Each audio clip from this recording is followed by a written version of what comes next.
Yo, welcome to Simply Bitcoin Live. We are your number one source for the peaceful Bitcoin revolution. We cover breaking news, culture, and magic warfare. We will be your guide through the separation of money and state. And make no mistake, that is exactly what we are living through these days. It's the great disintermediation of information and the great disintermediation of money. And I think both those things, right, are things that the nation state governments have been used to controlling for the longest time. On the information front, right, there was, a handful of legacy media institutions, and they were able to kind of co-opt the narrative for a while. But now that the internet is in play and people have the ability to communicate directly peer-to-peer to each other, it becomes very difficult for them to control the mass narratives. And then on the money front, right, the governments have been able to control money for the longest time. And they've used that, in my opinion, they've abused that power to, debase their currencies to fund themselves. And in the process of that, it devalues anybody who's holding that said currency. And they're losing this power that they've had for, you can go back a very long time in history. And all of a sudden, people have the ability with Bitcoin and platforms like Nostr to transact freely without going through an intermediary, and that it makes it incredibly difficult for governments to stop that. And I think what's happening is they're coming to terms with that. They're also trying to fight it tooth and nail. We've been hearing these words being flouted out, terms like unhosted wallet, hosted wallet, misinformation, to say the least. Anything that goes against the official approved narrative or the official approved legal tender money, is bad, right? But you could tell that they're losing this. You could tell that they're losing this war, this peaceful revolution. They can't stop this thing because of the decentralized nature of these protocols. And it's glorious. It's very, very glorious to witness and to see and to live through these times. And I think that once we get over this hill, once we get over this hump, this transitionary period, I think humanity is going to live in a world the likes of which throughout human history they've never experienced something like this.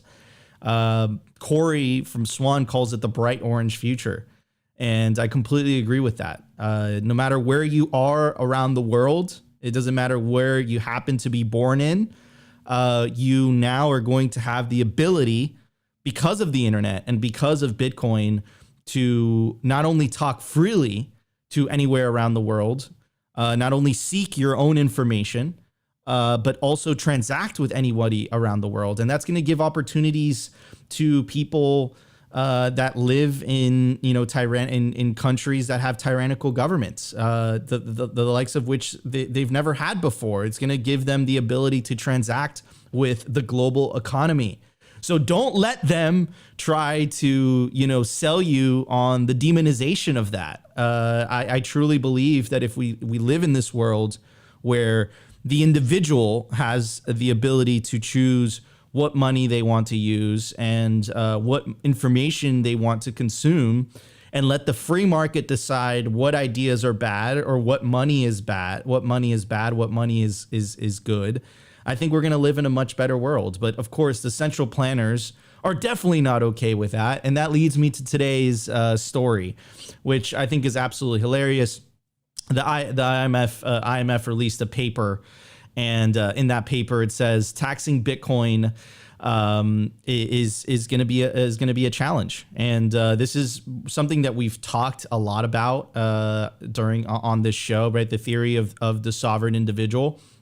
That information technologies is going to allow individuals to not only, again, seek their own information, but also move to jurisdictions of which are more favorable to them. I actually had a good friend of mine which I'm not going to name, but he's a good friend, very well-known Bitcoiner that gave up his American citizenship, right? And the reason for that is because it doesn't really make sense anymore to stay in certain jurisdictions now that you have the ability to work anywhere, right? So what is the secondary effect of that? The secondary effect is that people are just going to move to more favorable jurisdictions. They're going to go to where they're treated best, right? We kind of saw on a much smaller scale, at least here in the U.S., California and New York, they were hostile towards businesses. They had very high income taxes, and you saw a lot of people move to Texas and Florida because they're more favorable towards businesses. They had lower income tax.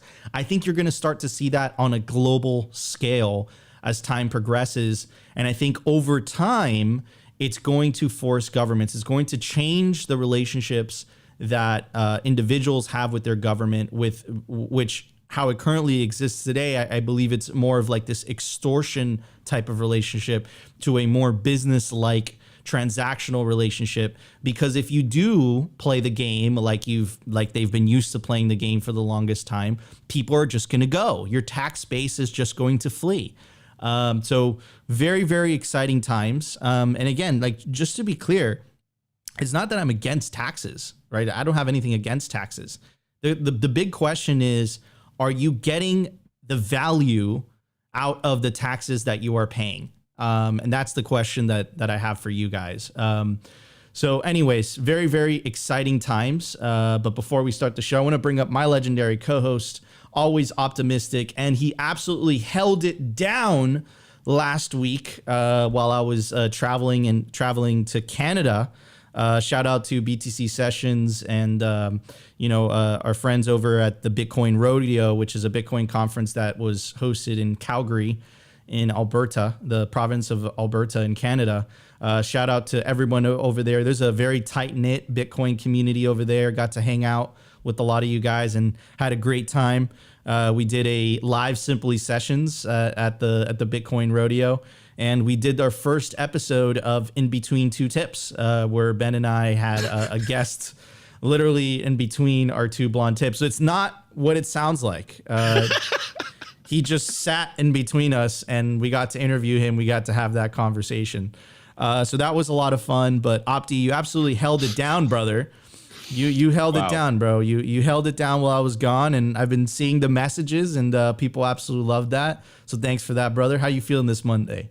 Honestly, I didn't get enough sleep this weekend. Your boy's tired, but maybe it was just too much work last weekend. You got me overworked over here. No, man, it was a great week. I had fun. Like, you texted me, like, did you learn something about yourself? Like, yeah, man, we can handle this. And I was telling everyone all week that we're doing our best to separate the Nico and Opti personalities from the Simply Bitcoin brand and giving you guys the Simply Bitcoin media, whether we're here or not. So it was a great experiment to do it all week. Pretty happy about our roster of content creators. Shouts out to Dell, Rustin, and Mike coming off the bench. And it felt good, man. And everyone in the chat was having fun. We had a good week. And like I was telling everyone, I was trolling you this morning. It's like, hey, Nico, how was your vacation, bro? And you're like, what are you talking about? I've been working all week. No, man, it was good. But that little tidbit you said of the Bitcoiner dropping his American citizenship, that's crazy, man. Absolute Chad move. But also, I don't know, man. I still, me, I'm still like, I love America. I want to stay here as long as possible. But anyways, we'll probably talk about that another day. Let's bring in our guest. We got Jeremiah here, another Bitcoiner. We'll talk about his Bitcoin story, and we'll do that on the culture. But how you doing this morning? Very well. Great to be here, guys. Well, happy to have you, man. Happy to have you on Simply Bitcoin. Opti, you want to give a little snippet on what the culture is going to be on today? Well, just some good old-fashioned rabbit hole stories. I got some tweets up on here about Jeremiah's kind of personal life and how he views everything. So I'm excited about this one because everyone loves a good rabbit hole story. And it's been, 2-3 weeks since we had a good one on the show. So we're going to start there, and then we'll just let the conversation go casually from there. Absolutely. All right, everybody, no more delay. Let's jump straight into numbers. We got a lot to talk about today. Let's check it out. The Bitcoin numbers. brought to you by Nostr. At this point, you should be running your own Bitcoin node. If you don't use your own Bitcoin node, you're trusting someone else's. Run your own version of Bitcoin Core, the Lightning Network, Whirlpool, and Dojo, all from the comfort of your own home. And if you're a digital nomad, you have absolutely no excuse, because now you can run a Nostr through a virtual private server. Visit nostr.eu today. All right, everybody, I want to tell you about the largest Bitcoin conference on the face of the earth, the year of the halving, Bitcoin 2024. It's not going to be in Miami this year. It's going to be in Nashville, Tennessee, July 25th through the 27th. You could take advantage of the early bird ticket specials. You can get a GA ticket for only $299, an industry pass for $749, and if you're a whale pass for $4,499. If you're trying to get a job in the space, I highly recommend the industry pass. Gives you access to 3 days of the Bitcoin conference, and on top of these already discounted ticket prices, you could take advantage of the promo code simply to get yourself a 10% discount to Bitcoin 2024. At the time of recording, the Bitcoin price is 30,285 sats per dollar, 3,301. Block height, 798,130. Blocks through halving, 41,870. Halving estimate, April 19th, 2024. Total Lightning Network capacity, 5,495 Bitcoin. Capacity value, 165 million US dollars. Realized monetary inflation, 1.76%. And the market capitalization of Bitcoin, $588 billion. That's billion with the B. And I added this new stat, Bitcoin versus the market cap of gold, 4.6%. I suspect, just like the realized monetary inflation number, that will go down forever. So it'll keep growing, it will keep going down, and it will keep taking fiat currencies to absolute school. I suspect the Bitcoin versus gold market cap, I suspect that number to keep going up, eventually, I think hitting 100%. So I'm going to add it here. And I think over time, as time progresses, we're just going to see that, and that number just is going to keep going up. So it's awesome. Anyways, I love to start Monday talking about Opti's ex-girlfriend, and she. How did I know this was coming? And for anyone who doesn't know, anyone who's tuning in to the show for the first time, Opti's ex-girlfriend is Christine Lagarde. She was the head of the IMF. She's also a convicted felon, I might add. I'm not just saying that. And she is now currently the head of the European Central Bank. Here is a tweet that she came out. She says, we want you to have a say in what your future banknotes will look like. Take part in our survey and share your views on the shortlisted themes. That's right. They want to get your input on what the fiat, what the paper money is going to look like, but they don't want to get your input on what money you can and what money you can't use, right? So as long as you use this paper money of which we can debase, we want you to be a part of. We want you to be a part and input into what the monopoly money looks like. We want to get your guys' thoughts on this. And I think this is kind of like a psyop, really, right? It's like this is your money too, guys. You guys had a chance to get to design what your money looks like, but what if I don't want to use your money? No, you can't do that. Which again, going back to what I was saying in the very beginning part of the show. We are living through the great disintermediation of money, and you're seeing, these two opposing forces just clash, and it's absolutely hilarious to see. And, what a crazy time to be alive as well. Anyways, I'm going to play you guys the clip, and then we'll talk about it. That is my signature, but that is your money. You should have a say about how a banknote looks like. We have selected a few options, and you should participate in our survey so you can tell us what you like and what you don't like about the themes that we have selected. Thank you. All right, guys, you heard it. There's a survey. Why don't you, and there's a link, and why don't you click on that survey and make your voices heard? What I would suggest is let's get Opti's face on the fiat money, number one, and number two, why don't you put in the survey as well? Hey, your money sucks. It has inflation. It loses purchasing power over time. And I think we can get enough people to say that and make our voices heard. They make it easy for us. They are putting a survey for us to choose. Anyways, so this is priced in Bitcoin, and we always talk about this. We always make the case. Okay, fiat money decreases and loses purchasing power over time. And, they try to come up with these videos with this, nice music. It makes you feel good and warm and fuzzy inside. You're like, okay, I could participate in this. But let's actually look at the data, right? Let's actually look at the numbers. The numbers don't lie. This is an amazing website. Highly recommend it. It's called Price in Bitcoin 21.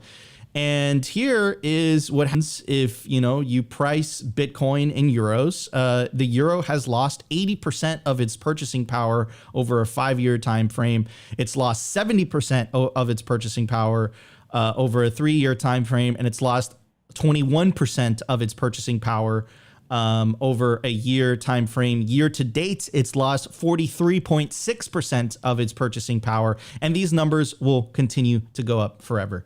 So yeah, I mean, it's just funny how the central bankers try to make you feel included in the conversation, but once you look under the hood, once you compare their fiat to shout out to one of our audience members, their silly paper money, it's clear that that Bitcoin wins the day, but they don't want to hear that. They don't want to hear that. They want you to use a money of which they get to debase, and they want you to force you to use that money, and they're going to use all these fancy words like legal tender. They're going to use words like, hey, look, if it's not backed by a government, if it's not backed by a central bank, it isn't real money. Try to have that conversation with an Argentine or a Venezuelan and see what they have to say. And I just love how she started that video with, hey guys, I just want to let you know all these banknotes have my signature, but hey, you get to design it. So I thought that was really funny. Opti, is this part of the reason that you guys broke up? Yes. What? Full stop. No, I mean, look, I saw this morning. Shouts out to Liron because he tagged me on this. Nico, the meme of me dating Chrissy Lagarde, I'm literally never going to live that down. So, hey, it is what it is. I get tagged at least 2 to 3 times a week about what Chrissy Lagarde is doing. So at least I'm always up to date on her next move. But anyways, I really love the illusion of choice. They give you some options and hey, you citizen, you can choose what color your money is. Like, okay, this is great. What a great choice that we get. But it really reminded me of what's the question we always ask here. They always frame things in you can choose your money, you can choose a better payment system, but you can never opt out of debasement, you can never opt out of the inflation. And I think that's what most people really care about, is like, is my purchasing power either at least remaining the same or going up in time? Because that's the only thing anyone really cares about. Like, the money is broken, stupid. And I really find it hilarious that Bitcoin has forced the narrative of like, get involved with your money. This is your money. You can choose what color your money is. I want your input here on the color of our money. It has to have my signature, but you can choose the color. It's my signature, but it's your money. You could choose the color, you dirty peasant. But my signature is going to be on there. It's ridiculous, and I think the framing here, guys, is yes, of course they want to get your input on the money, so it looks like you are choosing from 2 birds of the same wing, or 2 wings of the same bird, but the real problem here is that your money is stealing from you, that they can constantly debase it, that they can constantly make more units of it.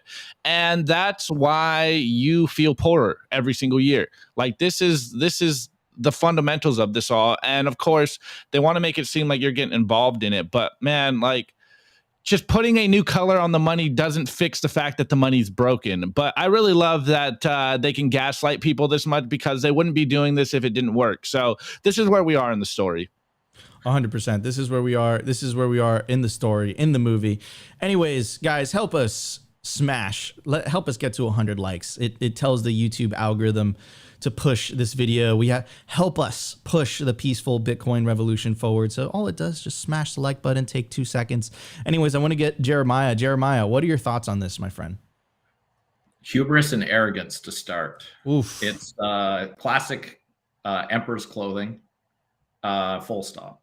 And it, in so many ways, there's this old quote from a long time ago: "You can't make a silk purse out of a sow's ear," and that's what it feels like they're trying to do. It's just bait and switch, trying to,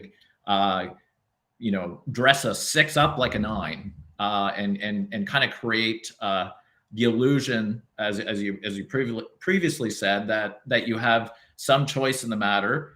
But the reality is, they, I think, are behind the 8 ball. They all had a big plan, and Bitcoin came along, and I think has disintermediated their master plan without going into all those details. But at the end of the day, they're not really giving choice. It's, again, the illusion of choice, and not really providing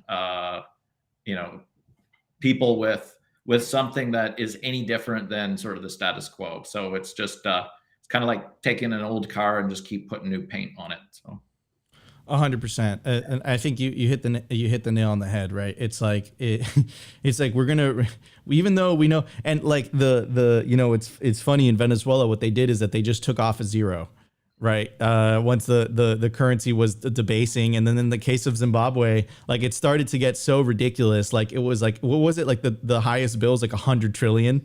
Like, it's just like, just because you take off zeros and then you add bigger numbers doesn't mean that the money retains purchasing power. So this is just absolute clown world. It's our job as Bitcoiners to expose this hypocrisy, this hubris.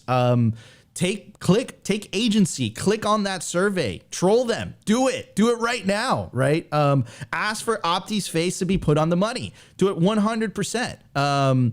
And get in the comments of Christine Lagarde's tweets, get in the comments of the ECB's tweets, get in the comments of the Federal Reserve tweets, and just out meme them. Memes are on their side. For a meme to be effective, it needs truth. Truth is the common denominator of a meme. Without truth, there is no common denominator, and that meme does not make sense. So our mematics are stronger than theirs. The internet is our home. We have the home field advantage on the internet. And just make your voice heard. You don't need to have a big Twitter account. You don't need to have a big following on YouTube. Every single like counts. Every single retweet counts. Every single meme works in this narrative trench warfare that we're fighting on the battlegrounds of the internet. Anyways, dude, wow, what a great video to start Monday, to start off strong on Monday. But anyways, guys, no more delay. Let's jump straight into the news section. We have a lot to talk about today. Let's check it out. The Daily News. The Daily News is brought to you by Blockstream Jade, built by Bitcoiners for Bitcoiners. It's an open source hardware wallet for the cold storage of Bitcoin. Check out the brand new limited edition color, the transparent green Jade. Blockstream Jade houses a full color camera, allowing for fully air-gapped Bitcoin transactions, scan and display QR codes directly on the device, assign transactions, and verify addresses with ease. Use your Blockstream Jade with your favorite wallet software, such as Blockstream Green, Blue Wallet, Electrum, Sparrow. Get yourself a Blockstream Jade today and take self-custody of your Bitcoin. All right, guys, I also want to tell you about the Orange Pill app. They're building the social layer for Bitcoin. As crazy as this sounds, without the people, Bitcoin is just ones and zeros. Bitcoin is the people. Bitcoin is you, it's me, it's Opti, it's Satoshi, it's Jeremiah. Download the Orange Pill app for iOS or Android and connect with other Bitcoiners in real life. Find other Bitcoiners that live near you, and you can even go into the app totally anon and search for other Bitcoiners by common interest. Orange Pill app is also the world's biggest repository for Bitcoin-only events. If you want to meet other Bitcoiners in real life, this is the app for you. Sign up through the App Store, and you can even pay in sats. So check out the Orange Pill app today. And Opti and I appreciate all the messages we get, and we try to go and answer every single one of them. Anyways, today what I want to talk about, and shout out to our friends over at No BS Bitcoin. And if you guys haven't signed up to them or follow them on Telegram or Twitter, it's great. I think it's self-explanatory. No BS Bitcoin, so no BS news. No, they only give you true signal, and we use them a lot on Simply Bitcoin. So shout out to you guys.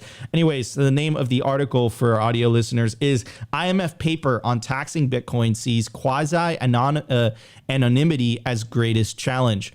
I want you guys to focus on that part, right? this idea, the demonization of anonymity. I truly believe, and I've tweeted this out in the past, I don't think you can have freedom without privacy. And I think what they're doing right now is they're basically saying, look, hey guys, we might not be able to tax this as effectively as we are with fiat currencies because it has anonymity, and therefore it can't exist because we don't have the monetary controls or the monetary surveillance that we once had, right? So it's as clear as day where this is going. Anyways, it goes on to say policymakers are struggling to accommodate cryptocurrencies within tax systems not designed to handle them. This paper reviews the issue that arise. The risks for now appear more latent than real, but this can change. It goes on to say, quote, the greatest challenge are for implementation. Bitcoin's quasi-anonymity is an inherent obstacle to third-party reporting. This is another key word there, or key phrase, is third party, right? And what happens, I mentioned it in the very beginning, right? The great disintermediation. When you remove the intermediaries and people are transacting peer to peer, it becomes a lot harder for governments to surveil or to stop or to censor when things are peer to peer. And this is happening not only in Bitcoin, this is happening in information. There's also Bitcoin companies that are building sovereign computing. So I suspect you're going to start to see just peer-to-peer in general, peer-to-peer infrastructure. I think Nostr is the Nostr protocol is one of the greatest examples on that. And from my understanding, I think Ben with BTC Sessions was able to live stream the Bitcoin Rodeo from Canada. He was able to live stream that on Nostr. And again, it's a peer-to-peer protocol. And that makes it incredibly difficult for governments to co-opt the intermediaries. And the intermediaries are the places where they're able to apply pressure the most, right? So the reason that they were able to get away with the 6102 order, where FDR made it illegal for American citizens to own gold back in the late 1920s or early 1930s, was because most people held their gold with an intermediary. They held it with a custodian. They held it with a bank. So when that happened, the vast majority of gold was already held in banks. So the government said, hey, gold is now illegal. They didn't have to go to their citizens and say, hand over the gold. All they had to do is just knock on the door of a handful of banks. And of course, the banks happily complied, because why wouldn't they? They want to stay in business. So, once you remove the intermediaries, it makes it a lot difficult for them to do that. One of the tweets that I had pinned on the top of my profile for a long time is, if enough people take self-custody, we'll win this thing. There's absolutely nothing they could do about it. Anyways, if enough people opt out, really. So it goes on to say, quote, this is because their essence and the core motivation behind their development is precisely to avoid placing trust in centralized institutions of a kind that might be able to provide information to the tax authorities, or perhaps to levy some kind of withholding tax. Quote, the good news for tax authorities and regulators is that, contrary to the vision of the original Bitcoin designers, a core role has emerged for centralized institutions of various kinds in the transacting of crypto assets, notably exchanges through which they are bought and sold. I mean, if that isn't take self-custody of your Bitcoin, and remember, connect the dots with their language. In the MiCA regulations, some of the language that they used was, quote, unhosted and hosted wallets. It's like they're making it the abnormal, right? Unhosted. That sounds not normal, right? I don't know if you guys saw this or not, but I don't remember hearing the words or seeing the words hosted or unhosted in the Bitcoin white paper. So I just think that's interesting, right? So if that is not a warning to take self-custody, I don't know what is. I think we might we might get to a place where they might straight up go on to say, hey, you can't transact, you can't buy certain things unless you're using a hosted wallet. And they're literally laying out the reasons as to why, that could be the case. Anyway, so it goes on to say such institutions are in a position to obtain information on ownership and so are at the core of current efforts, perhaps somewhat blatantly and certainly still incompletely, to obtain useful third-party information that could be shared with tax authorities. The use of intermediaries to either acquire or cash out Bitcoin for fiat currency or other traditional instruments is a natural point for tax authorities to acquire information. The first step for governments, nonetheless, is to apply AML rules and third-party reporting requirements where they can, as the US has recently done. The risk, however, is that transactions will, to some degree, mitigate to forms on decentralized exchanges or directly peer-to-peer that no third party even sees. Working in tax administrators' favors in the vast amounts of information publicly available in an unpermissioned blockchains, this provides scope for the application of techniques that have been developed for the forensic analysis of blockchain structures. It might be, however, somewhat unironically in terms of the original vision for Bitcoin that investors come to place more trust in well-regulated institutions than in the, quote, wild west of decentralized trading, right? And again, guys, wording is powerful. Check out the narrative that they're trying to say. They're telling you the quiet part out loud. If you leave your money on exchanges, right, they could surveil you. They could see exactly what you're doing. They're saying this is the way to go. If you take self-custody, to use their words, not mine, it's the Wild West. To use Christine Lagarde, Opti's ex-girlfriend's own words, people are going to use the escape valve if they can. Goes on to say, quote, more speculatively, miners who do see every transaction in non-stable coins might in principle be given a role tax reporting / withholding, right? So they're even basically saying, hey, we might ask miners to censor certain Bitcoin transactions, consistent with the general principle of tax administration favoring collection where possible at a relatively small number of upstream points. Quote, design problems arise from cryptocurrency's dual nature as an investment asset and means of payment. More straightforward is a compelling case for corrective taxation of carbon-intensive mining. The capital gains tax revenue at stake worldwide may be in the tens of billions of dollars, but more profound risk may ultimately be for VAT or / sales tax. So there's a lot of narratives and a lot of very strong wording that they're putting in there. They're basically, they're again demonizing the mining of Bitcoin, saying it's carbon intensive. That's not true. Bitcoin miners don't produce CO2 emissions. What produces CO2 emissions is the actual generation of electricity itself. So again, it's a misrepresentation there. That's a very strong narrative that they've been beating the battle drum with. And again, this idea of demonization of self-custody, the demonization of peer-to-peer. And I want to reemphasize a point in the very beginning. I think most people, including myself, I don't have anything against paying taxes.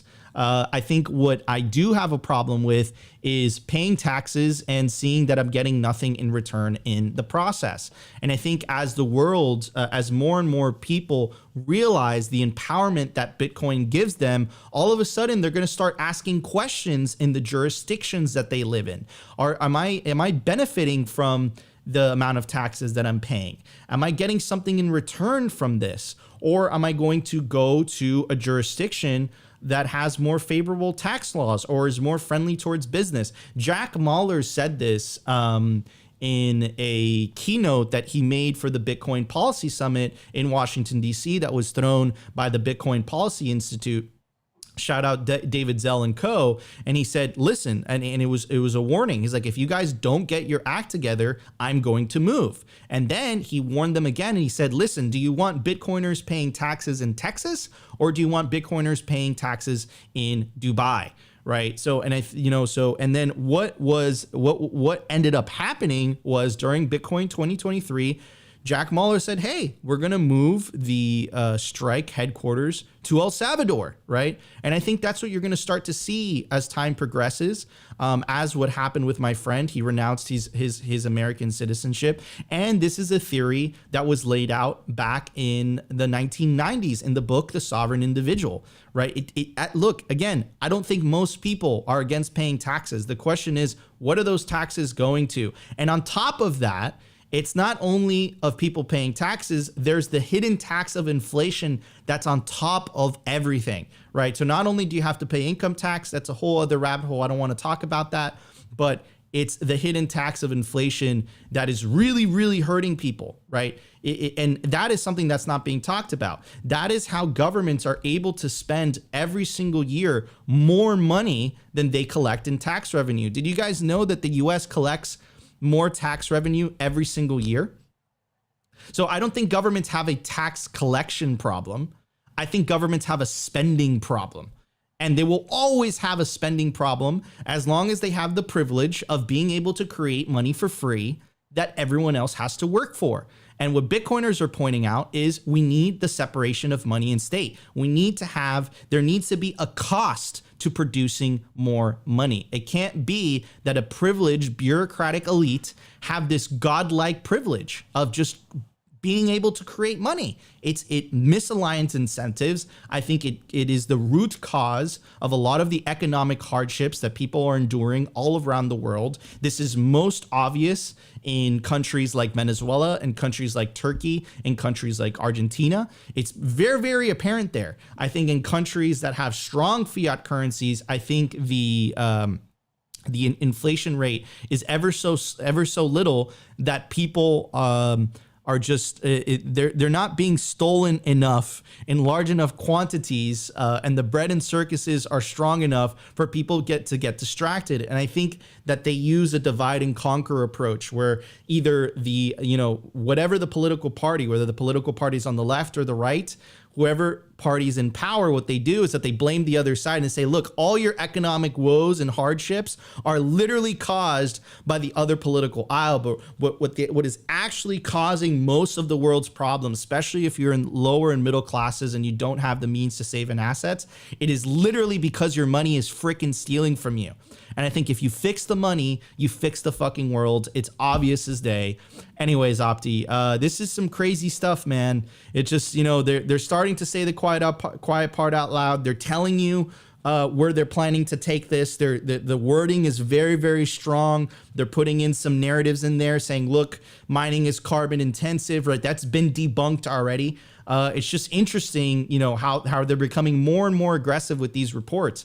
And I ask everybody, pay attention to this, because they're literally telling you how they feel about this. They're literally telling you where their thought process is going. So it's very important that you stay on top of it, and most importantly, stay armed with the facts, right? So if you go to Thanksgiving dinner and you have let's call him Uncle Fiat, who is not completely aware of what's going on, right? Who is, still not doing their own research. They're still consuming the legacy corporate media propaganda. You're armed with the facts. You're armed with the truth. And you could say, hey, man, that's not true. Why is Bitcoin bad exactly? Like, why are you demonizing it? Why are you making me a villain because I want to use a money that doesn't steal from me? Why are you rooting for money that steals from you?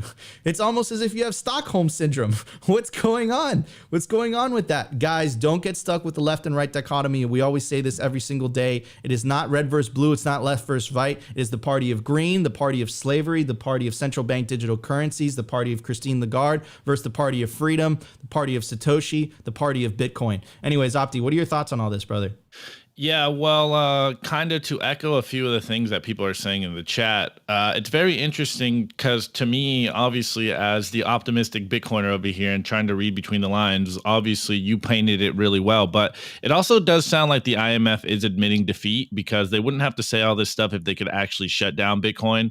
It's something we talk about here all the time, but the framing here, and I said this all last week. Remember what the true meaning of CBDC is. It's not central bank digital currencies, it's central bank digital control. And if you read this, this is all about digital control. And we know that taxes are an analog form of control. If they are controlling how much money you have saved up, then they can control your behavior. But it's very interesting that the framing they have in this is, like Nico pointed out, hosted versus unhosted wallets, permission transactions versus permissionless transactions. And I really like the framing that they're using, because it's literally a way of saying, we want to control the monetary rails, permission control transactions. We played the clip last week about the World Economic Forum saying that they want to basically have a money that can have surgical precision around what you can and cannot buy. And again, like, if we were just the tinfoil hat Bitcoiners here and we didn't constantly hear these messages and break down their mimetic warfare against the truth, then we might sound crazy. But they keep saying what we say all the time. They just try to change up the words, and words are important here because most people don't know the true meaning behind what they're saying and what these policies are actually trying to do. And it's literally all boils down to they want to control everything about you. And it's funny that the IMF says this, considering that their greatest weapon is debt, or to put another way, control people's finances or countries' finances. And now they're trying to figure out a way how they can maintain that control, which is essentially a digital layer that controls everything about you. So on the one hand, it is probably terrifying if we didn't have a solution. But on the other hand, as a Bitcoiner, like, I don't know. This seems absolutely bullish to me. The IMF just admitted that they can't stop Bitcoin. Like, let's go. It sounds awesome to me. But there was a point there that it did remind me of the Choke Point 2.0 that we've been talking about for a long time. Mm-hmm. Obviously, as a Bitcoin only podcast and someone that watches the Bitcoin only space, Choke Point 2.0 doesn't seem to affect Bitcoin only companies and does have a major effect on the crypto companies. But that point that Nico pointed out, or that quote that Nico pointed out about them potentially looking to squeeze Bitcoin miners, is very interesting and terrifying, considering that we did see Marathon try to already mine. Did we call this? I think we might have called it again. We might have called it again. Marathon having an OFAC compliant block. And again, like, it's a very interesting thread to continue to watch. And I think it just kind of emphasizes the importance of at-home miners and, of course, the importance of the peer-to-peer economy, because I say it all the time. They can't even fully control their system that is designed to be fully controllable and surveilled. And now they're trying to tell us, like, oh, yeah, this how'd they put it? Quasi-anonymous system is super bad, man. Like, it's horrible. And it's like, all right, I think we're winning, guys. I think they are admitting that they can't control Bitcoin, and they're trying to do anything they can to paint us as like money launderers and financial criminals and all this stuff. And it's simply what we say here all the time. We just want a money that stops stealing from us. It's so simple. Yeah, 100%. And like, I love because like they're kind of in the the stages bargaining stage, the bargaining phase. We're like, look, like we're okay with this as long as the Bitcoin is on exchanges and we could surveil it and we could freeze it how we want it, but peer-to-peer and self-custody, that can't happen. That that is a step too far. Right. So it's just interesting how this is playing out. Like I said, this is the great disintermediation, like I said, guys. And it's important, though, when you're seeing this type of wording, because it's very, very, very strong wording. Look, I read that and I'm like, OK, yeah, self-custody is the way. So you have to take your Bitcoin into self-custody. We're going to keep saying that every single day. Take your Bitcoin into self-custody. Opti, why don't you hit them with all the ethical Bitcoin wallets that people could do that with? Okay. Off the top, my favorite ones, and again, I'm not the arbiter of what the best wallets are. These are the ones that I like. On desktop, you got Bitcoin Core, Spectre, Sparrow. On mobile, you got Blue Wallet, Green Wallet, Breeze Wallet, Phoenix Wallet, Wallet of Satoshi.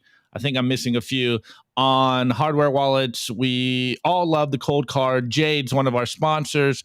There's Seed Signer if you want to build it with off-the-shelf parts. Passport Foundation, a little more expensive, but a great wallet nonetheless. And I might have missed a few. Nico still uses a Trezor here and there. Oh, Electrum. Yeah, I thought I had a list over here, but apparently I don't know where I put my list of wallets. But that's like 15 already. I don't know. That's Boom, probably too boom. many. Learn how to take self-custodies, guys. Don't trust another person with your money. Take a little bit of personal responsibility. Anyways, Jeremiah, what are your thoughts on all this, brother? So many. He who has all the gold makes all the rules, the golden rule. I think that's where I would start. And so I think it just to bang the drum further, self-custody is so important.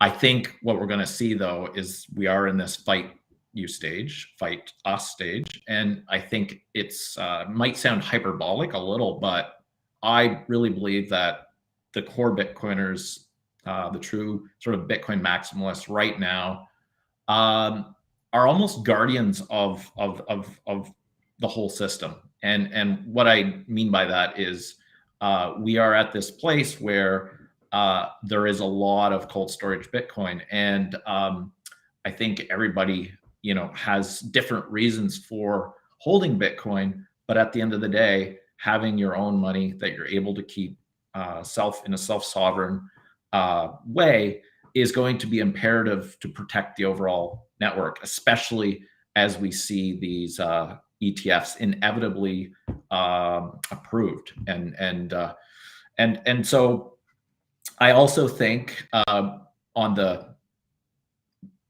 admitting defeat part, it reminds me of who invented the digital camera, and that was Kodak. And it reminds me of how fast technology moves and how far behind they truly are at this game. It doesn't mean that we can't take what they say seriously and have everybody working to build tools and services that really support the principles that we all hold dear. But yeah, I think at the end of the day, they are losing.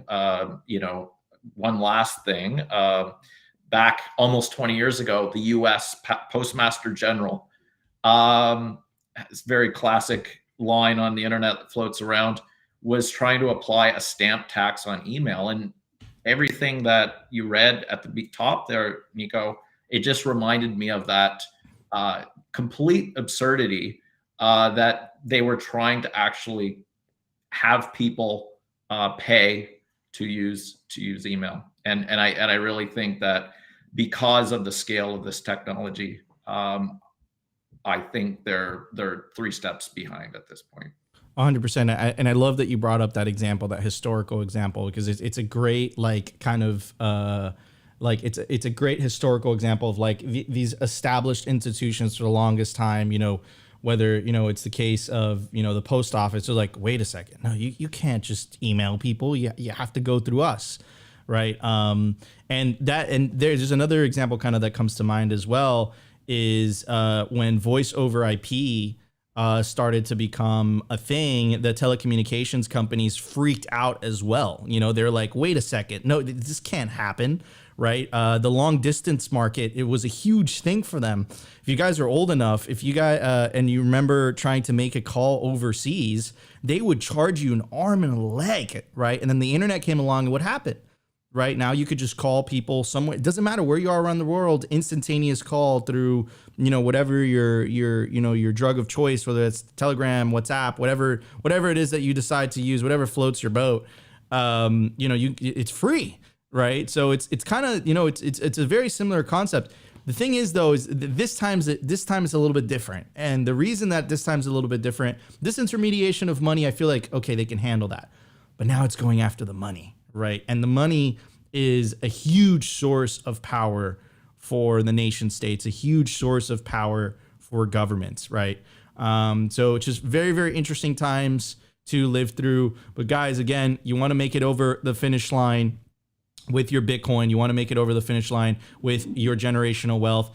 And that's why you should properly store your Bitcoin wallet seed phrase, and passphrase, and there's no better place to do it than the BitPlates Domino. It's easy to use, it's hard to destroy. Like I said, it's designed to preserve Bitcoin wallet backup seed words and passphrases. It's made from highly corrosion-resistant 316 marine-grade stainless steel, and it offers the ultimate protection against extremes of temperatures. You can use the promo code SIMPLY to get 10% off anything on the bitplates.com store. Check out the Bitplates Domino. I highly, highly recommend it. Anyways, ladies and gentlemen, let's go to the culture. We got a lot to talk about. Let's check it out. The Daily Culture. Brought to you by SwanBitcoin.com. Swan is the best way to build your Bitcoin stack with automated Bitcoin savings plans and instant purchases, serving clients of any size from $10 to $10 million. We love Swan because they incentivize self-custody and dollar cost averaging. What are you waiting for? Visit SwanBitcoin.com. All right, guys, I want to tell you about the biggest Bitcoin conference on the West Coast. It's coming up, the Pacific Bitcoin Festival. It's not going to be a conference this year. It's going to be a festival. It's going to be in Los Angeles, California, October 5th through the 6th. Opti and I are going to be there. We're going to be holding it down. Speaker list currently includes Lynn Alden, Greg Foss, Alex Gladstein, Preston Pish, Corey Clipston, and many, many more to be announced. It's going to be awesome. They do it in an airplane hangar. It's one of my favorite Bitcoin conferences of the year. You definitely don't want to miss it. You can use the promo code SIMPLY. You got to go to the pacificbitcoin.com website. When you check out and buy your ticket, you put your promo code in there, promo code SIMPLY, and get yourself a 20% discount to the Pacific Bitcoin Festival. I hope to see all you guys there. Anyways, Opti, what are we talking about today, brother?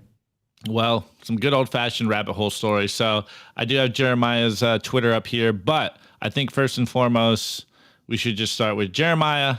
How'd you get into Bitcoin, and why are you so obsessed with Bitcoin like the rest of us? Okay, we don't have enough time for all of this, but I'll do my best. I'm a 4-year Bitcoiner. Kind of got in 2019. My background, really high level. I spent about 15 years flying on a helicopter in a critical care transport team. So medical background. I co-founded a craft distillery making whiskey and gin. Exited that, did some medical education. And at sort of the end of that, I went through a bunch of life changes that really got me to take a hard look at my finances. And it was through that process that I asked the magical question, what is money? And it really, it led me down that initially a path of sound money, what is gold? And that was the end of 2019, right at the beginning of 2020. And just, through osmosis, the Bitcoin narrative started coming up. And this was before the crash of March 2020, before the halving. And so the overlap started to become apparent. The crash happened, the halving happened. I remember the day it happened. I had no idea exactly the significance of it. I made a little allocation. When I think there was an aha moment, because I had spent so much time studying gold. So in my defense, I never looked at the alt world, all of the other coins at all. Once I saw what Bitcoin was as a technology, it was very apparent. Because I had just been primed with gold. So over the course of that summer, I did my research, and our good friend Michael Saylor came out in August with his acquisition. And I only mention that because it really followed my trajectory from sort of that March over the summer, just that same journey. Don't have nearly as much Bitcoin as he does, but a lot of the same things that drove his thesis and just his sort of foray into it were the same things that led me. And so that was a very big validation.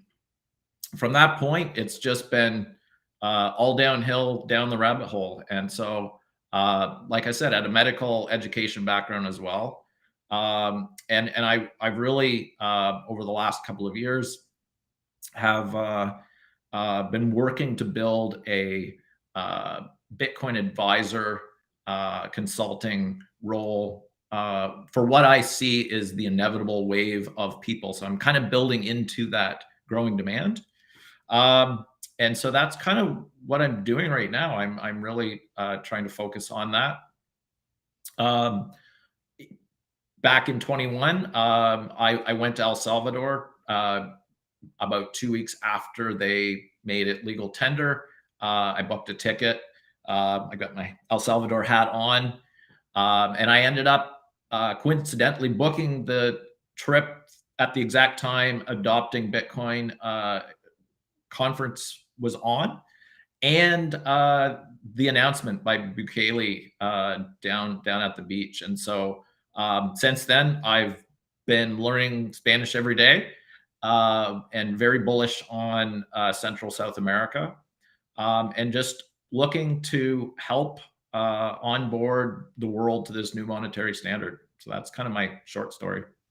Love it. Absolutely love it. And you mentioned something that I find very interesting because we say it all the time. You know, most people don't know much about money. We always talk about the meme, fix the money, fix the world. And I found this tweet here on your Twitter account, which I think kind of sums everything up. And you go, show me the money, Jerry Maguire describing Bitcoin. So what do you think is like what led you to just asking the question? Obviously you said you were into gold, but if you were into gold, you might not necessarily even ask that question, what is money? You might just think of it as an investment opportunity. So very, very good question. So when I talk about life changes, I ended up you know, marital separation and sort of had to divide all of my life.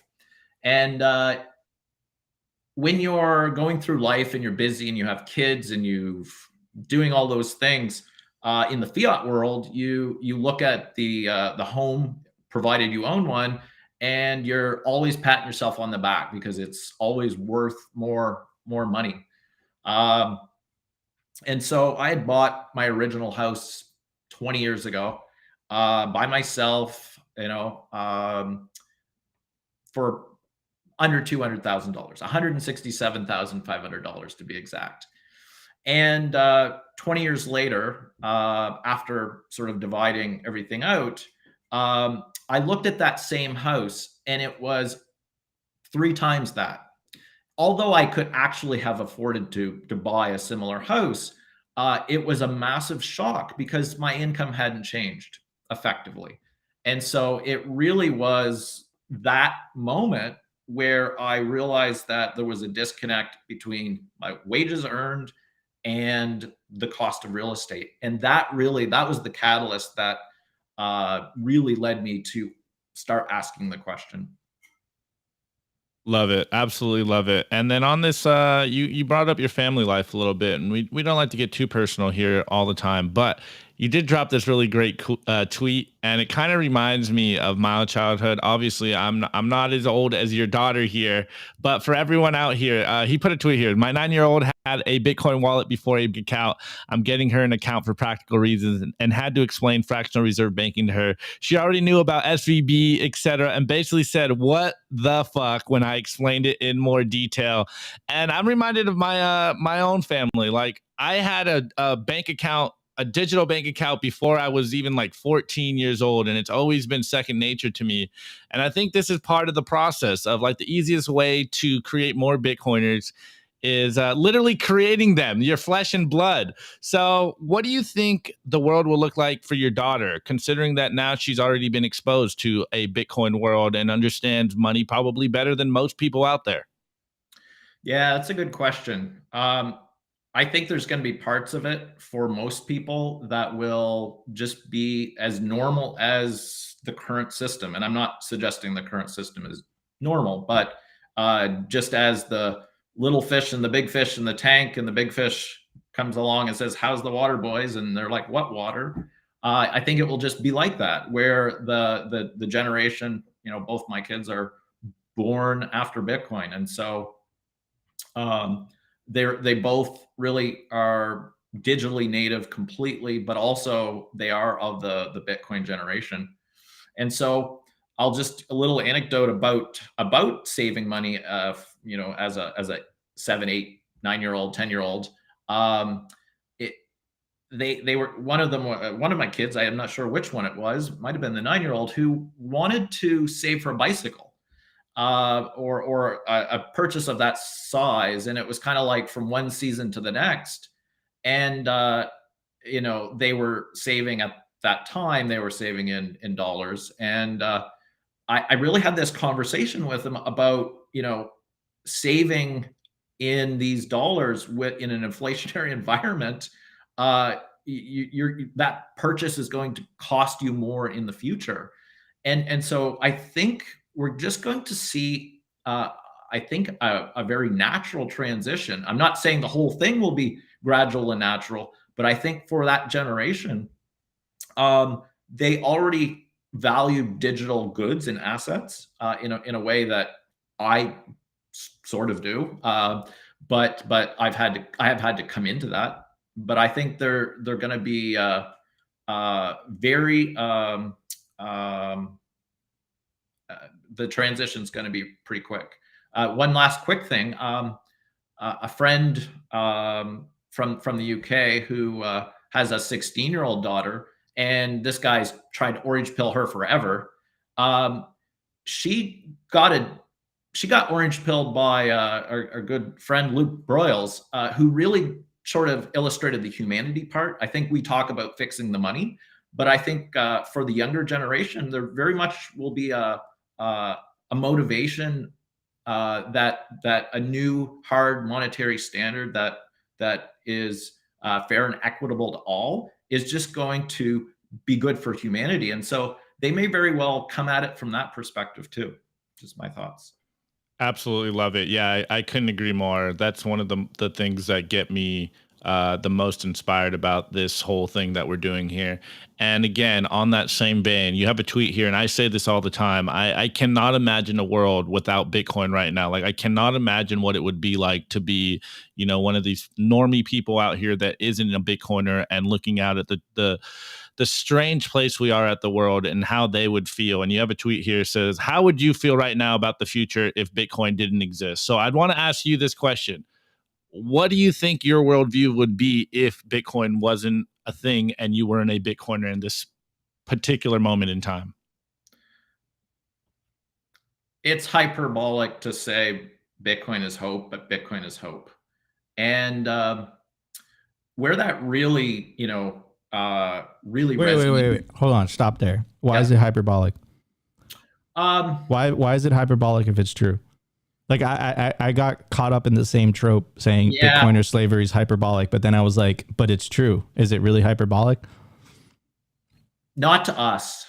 I think fair enough. I apologize for saying that. Not to us. It's not to us. I think sometimes when people don't understand, it sounds hyperbolic. I shouldn't say it is. And I'll say something on that idea that it's hope.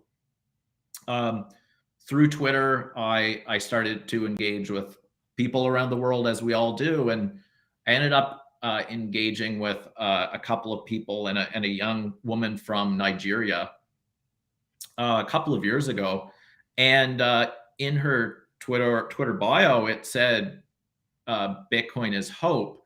And I was like, oh yeah, you know, Michael Saylor, hope.com, all these things. And she did not know anything about Michael Saylor at that point in time.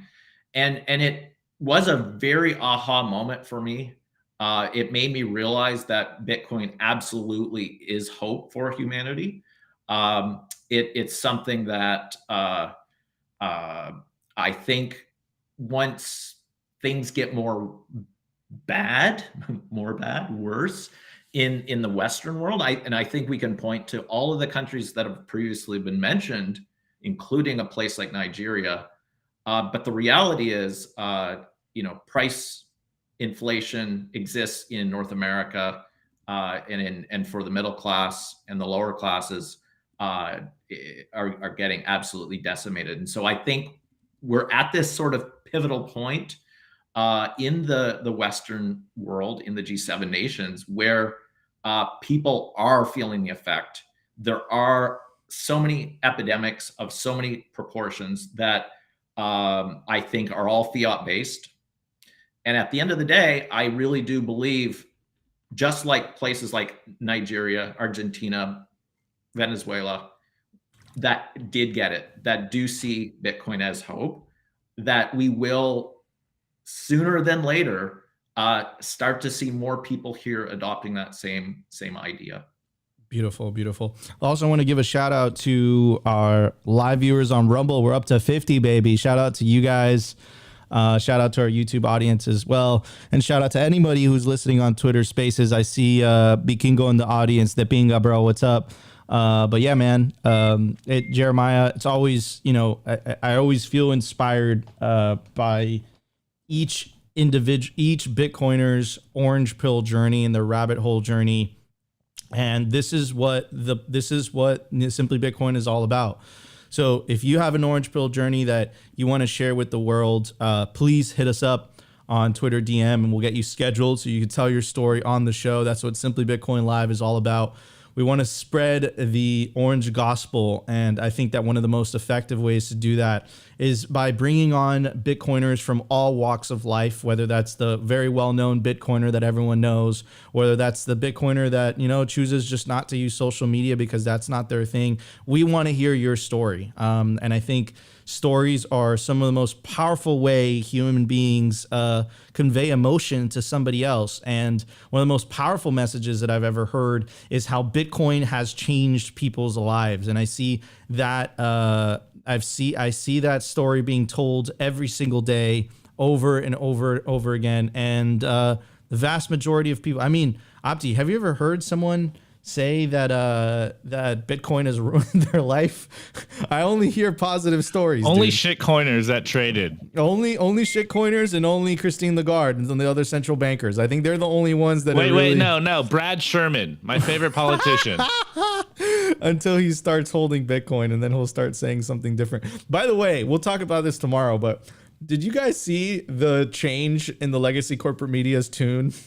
As soon as BlackRock announced the ETF, you start seeing, actually, you know what? Bitcoin is actually good for the environment. We take that back. It is ESG friendly. It is pro ESG. Like, these people are just, it's absolute clown world. Anyways, everybody, no more delay. Let's jump straight into the memes. We got a lot of memes to review today. Let's check it out. The Daily Meme Review. Brought to you by Kaboomracks. I get this question all the time. Nico, where should I buy Bitcoin miners? The answer is Kaboomracks. It's the best place to buy Bitcoin miners. That's where you're going to find the best deals and the best prices. Start your mining utopia today. To check out their racks, you got to go to t.me/Kaboomracks. Join their Telegram group and start your mining journey today. Kaboomracks. Kaboom. All right, well, I was going to put this in culture, but I'm going to bring it up as a meme. You guys already know the deal. This is the meme review. Tag me in memes on Twitter. Drop memes in our Telegram group, and I will try to find them all again. Forgive me if I miss them. Tweet to the bullets, memes, the artillery. We are in an information war, and you need to get that signal out there. Ridicule the corporate press. Get the calls of action, make the funnies so your friends wake up to the ridiculousness of clown world. But anyways, this first meme, it's not really a meme. It's more of a real life thing. But here's Jeremiah, and he says, probably bad OPSEC, but still shrug, whatever. And this is the tattoo. You have the hard cap monetary equation on your arm. Absolutely. Look at the Madex reply though. Look at the Madex reply. I know. Let's see it though. Is this you or is this Shut off, Jeremiah. Show it off. Oh, wow. There it is. Chad. Okay, yeah, and then we got Madex here. Shout out to Madex. Don't trust verify, also tatted. Bitcoiners and tattoos. Personally, wouldn't get one, but shouts out to you savages out there. Let's go. Okay, this next one is wayfaring_BTC, and he goes, the Fed, we're going to use all of our tools to fix the economy, their tools, and it's a picture of a controller with one button, and that one button is an X, which is print money. This is all the tools they have, and they will use it till the wheels fall off. I'm pretty sure Christy liked that tweet. Me too. Me too. Anyways, this next one is our boy Andres, aka at Sons of Sats on Twitter, and he goes, "I love it when people say, quote, Bitcoin community, ... And he says, here's an interrogation room, and he goes, is this Bitcoin community in the room with you right now?" There's no Bitcoin community. There's just a bunch of Bitcoiners. Anyways, this next one is at Maxie's Club, and it goes 451, tip of the day.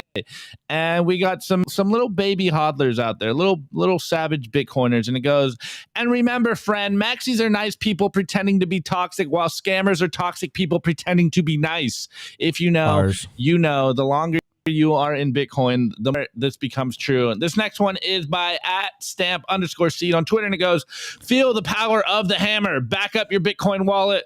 And we got Leonardo DiCaprio here and Django, and it goes, me after stamping my 10th seed phrase of the day, and he's got a hammer and a bunch of crazy eyes, and there's a Bitcoin logo. Oh, it's a therapist name. Shouts out to you, bro. Okay, all right. This next one is by Why Bitcoin Only, and there's nothing in the tweet. And we just got a TradCon girl here and a Chad Bitcoiner, and the girl says, could you briefly explain Bitcoin? And the next picture is a Bitcoiner explaining Bitcoin in an extremely long-winded way, and then she goes, wait, and then the next clip is the Bitcoiner still doubling down on the conversation and saying an even longer-winded explanation of Bitcoin. And she's like, oh, God, no. Why'd I get this guy going? Okay, this next one is by @GoldLeader89 on Twitter. And everyone was saying this on the chat last week when we were covering all the BlackRock news. And we got,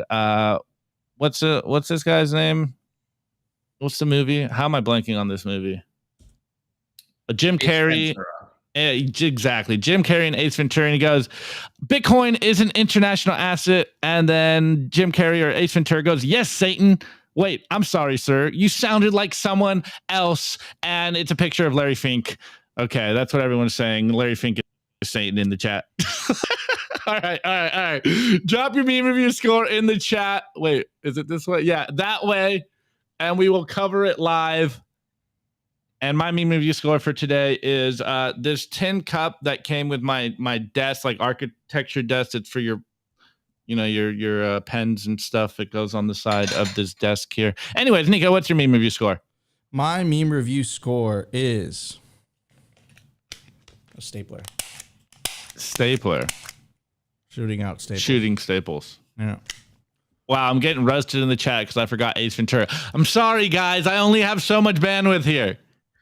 My RAM is just deleting empty stuff. All right, jump in, Jeremiah. Mine is two boulevards. Let's go. Also, can we see this bull behind you before we move on? Let's go. Bullish in the chat. All right, guys, drop your meme review score in the chat, and we will get it going right now. Nico, do we have music or no? We're no music yet. We are finding new tunes. We have to refresh things, bro. I was getting tired of that same music over and over again, so I'm finding a new one. Okay, all right. Let's see. Let me see. Put your meme score in the live chat, guys, so we can read it out. Is it delayed again? No, hold on. I scrolled up a little bit too far. Oh, here we go. Okay, we got one. Are we ready? Yeah, let's do it. All right. The P-Man van, I give the memes a picture of Chrissy's criminal record on the EU. Oh, snaps. By the way, go to her tweet. You can write that. Wow, savage. Opti Fink Fields, when the Fink makes you blush. Score my growth. What does that say? I weigh my growth. If you know, you know. Okay, there we go. Our boy, chiming in for the Twitter job. Oh yeah, for sure. Oh, well, we got to talk about that in a second. Anyways, Elaine. Shout out Elaine. Lagarde cries harder, and it's not just because of the Opti breakup. Bitcoin is winning. Oof. Oof. Man, I love Bitcoiners. You guys are so savage. Son of Satoshi, Lagarde's contest for the redesign of Euro bills. Okay. We should get a bunch of Bitcoiners trolling that. Okay. Bitcoin. What if we put a Bitcoin logo on the new euro? Okay. By the way, I can confirm. I met Becca in real life in Calgary at the Bitcoin Rodeo. She made me 2 sandwiches, and I can confirm Bitcoin Becca is the master of sandwiches. They are absolutely delicious. Her scores: I give the memes a fresh sandwich. Okay, Nico, this one's in Spanish, but it's Wine trolling us again, so I'm gonna avoid getting in trouble. Sorry, Wine, you can hit me in the DMs. Max Trotter, I give 2 zapples. Very, very nice. Very, very nice. UTXO, I give the memes a categorical imperative. Okay. HODLcoin, I give the memes some tips. I like that. I like that. Here, actually, Wine dropped one more. Wine meme score 1 knack. Okay. One knack. Okay, hold on. If you know, you know. We got to get Wine on the show. Oh, we're out of time. Anyways, guys, before we wrap the show off, we need your help. Simply Bitcoin is currently looking for a Twitter news / growth master. It's on Bitcoin Jobs if you want to apply. We need someone hungry. We need a soldier in the trenches with us. If you provide value, we'll throw you some sats. That's how kind of we run over here. We're a lean, mean media machine, and we'd love to have you part of the Simply Bitcoin team to fight the monetary demons, the unproductive class, or what was the other one, Opti? I forget. Parasitic class, something like that. Anyways, so if you guys are monetary demons, if you guys are interested in joining Simply Bitcoin, apply. And we need someone who is a pro at Twitter. And really, we need someone to sit there on Twitter. We can teach you how to do it.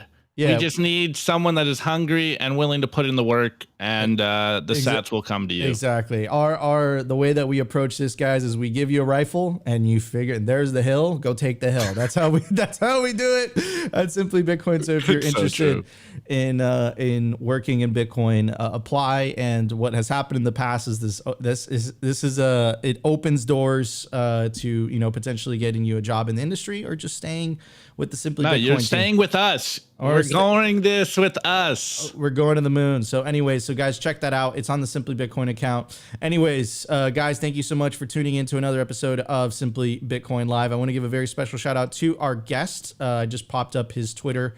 If you guys want to go follow him, Jeremiah, I loved your story, man. Thank you so much for coming on the show. We really appreciate y'all.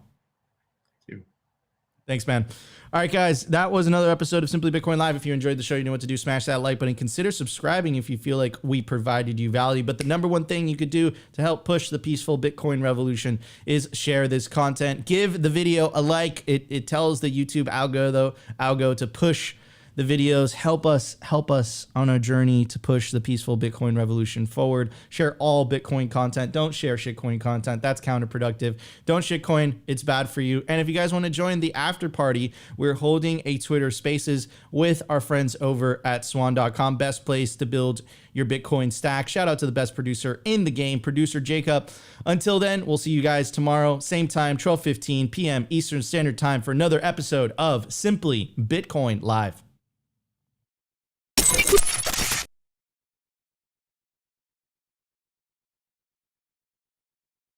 We are back. I hope you guys had a good weekend. I hope you guys touched some grass and ate some good food and got a workout in, or maybe just got some walking done under the sun. Anyways, you already know the deal. This is a Bitcoin space by Bitcoiners for Bitcoiners. So do not be shy. Come up here, add your 2 sats to the conversation.